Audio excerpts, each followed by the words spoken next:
Hello friends, welcome to my YouTube channel. So आज जो हम लोग पढ़ेंगे, ठीक है, आज हम लोगों को पढ़ना है कार्य के बारे में। ठीक है, कार्य, ऊर्जा एवं शक्ति।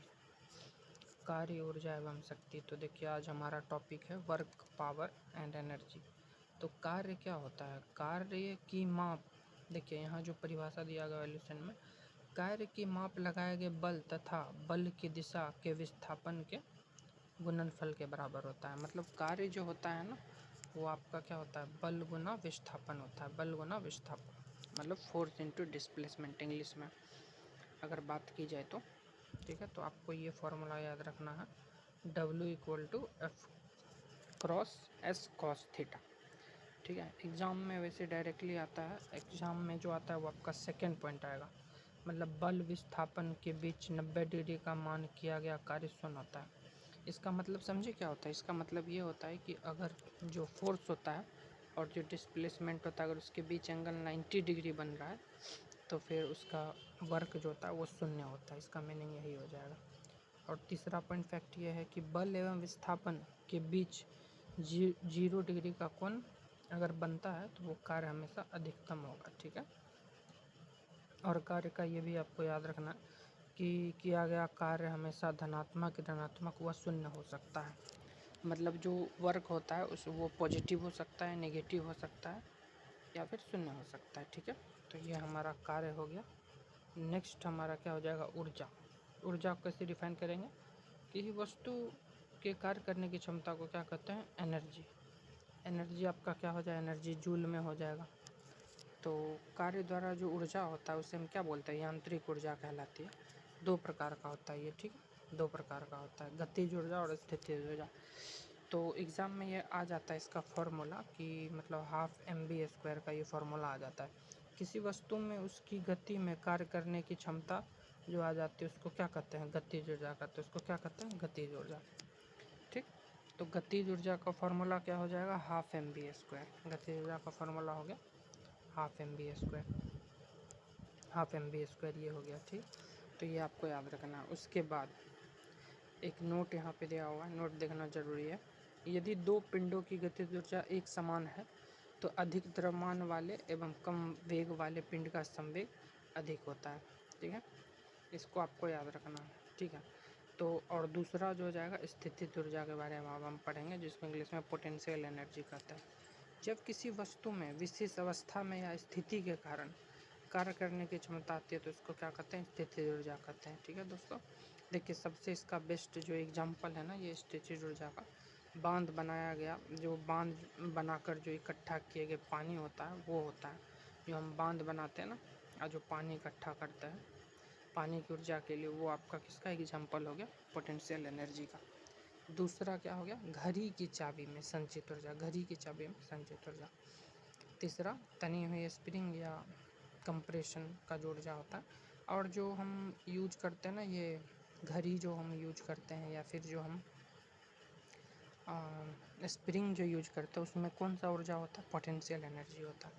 इसका फॉर्मूला ये होता है PE=mgh। ठीक है, m द्रव्यमान, g त्वरण, गुरुत्वीय त्वरण g हो जाएगा, h आपका हाइट हो गया। ठीक है, तो आपको ये याद रखना है। आगे देखिए, आगे इसमें ये हो जाएगा ऊर्जा संरक्षण का नियम। दोस्तों ये बहुत ही इम्पोर्टेंट है, ऊर्जा संरक्षण का नियम।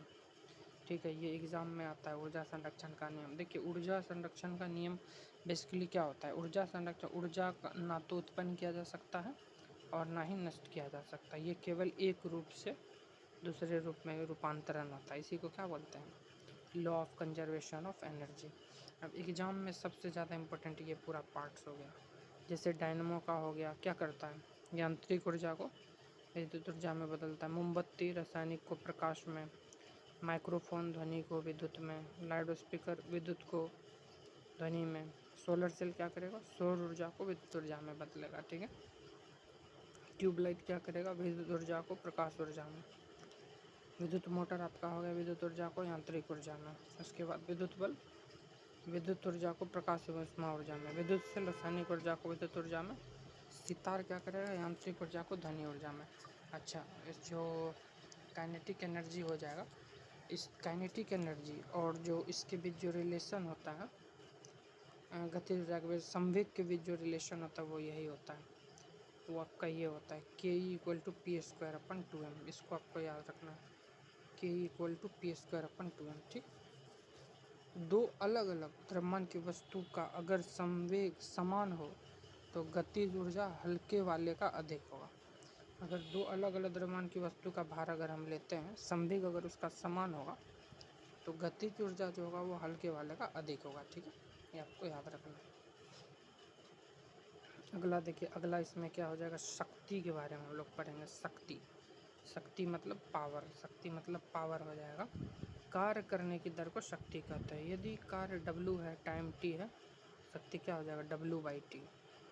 ये याद रखना है। शक्ति इक्वल टू कार्य बटा समय, मतलब जूल बटा सेकेंड। वाट में 10⁻⁻7 अर्ग पर सेकेंड। ठीक, 1 किलोवाट मतलब 1000 वाट, 1 मेगावाट इक्वल 10⁻6 वाट। ठीक है, ये याद रखना है। इसके बाद देखिए, उसके बाद शक्ति का क्या हो जाएगा, एक मात्रक शक्ति क्या हो जाएगा, शक्ति आपका हो जाएगा अश्व शक्ति, मतलब एक हॉर्स पावर क्या हो जाएगा, 746 वाट। 746 वाट हो जाएगा। एक ये बहुत इंपॉर्टेंट हो जाए, 1 वाट घंटा इक्वल टू 3600 जूल, ये आपको याद रखना। और 1 किलोवाट घंटा 3.6 × 10⁻6 जूल, ये डायरेक्टली एग्जाम में आता है। ठीक है, तो आपको इसको भी याद रखना है। किलोवाट घंटा विद्युत ऊर्जा का मात्रक है, जिन्हें सामान्य भाषा में 1 यूनिट कहते हैं। ठीक है, ये भी आपको याद रखना है। KW MW ये HP शक्ति के मात्रक है। WH कार्य तथा ऊर्जा ये इसका मात्रक है, ऊर्जा का मात्रक है, कार्य तथा ऊर्जा का मात्रक, ये दोनों का डिफरेंस हो जाए। तो मुझे लग रहा है कि मैंने यहाँ तक आपको लूसेंट में डिस्कस कराया है। आगे जो होगा वो मैं आपको बताऊँगा आगे क्या हो जाएगा। इसमें इतना ही दिया हुआ है, आपको इतना ही याद रखना है, जो फैक्टर कार्य ऊर्जा एवं शक्ति का। ठीक है, तो आई थिंक आज के लिए इतना ही। नेक्स्ट वीडियो जब मैं अपलोड करूँगा तो ग्रेविटी चैप्टर के बारे में डिस्कस करेंगे नेक्स्ट। ओके, ठीक है, तो आज के लिए बस इतना ही। Thank you.